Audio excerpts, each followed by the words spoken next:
Mtoto anapofanya kosa, usichague kumwaibisha zaidi ili ajifunze.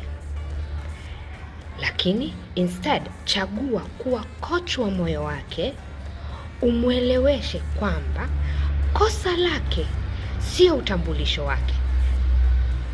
Naomba nirudie hapo tena. Kosa lake sio utambulisho wake. Mtoto anabidi awe ana uwezo wa kukufuata wewe na kukwambia nimekosea hapa, naomba msaada. Hiyo inakuwa inaleta connection na kuondoa ile loneliness ya aibu. Inajenga uhusiano kati yako wewe na mtoto. Kumbuka, dawa pekee ya aibu, ya kushinda aibu, ni upendo usio na masharti au unconditional love.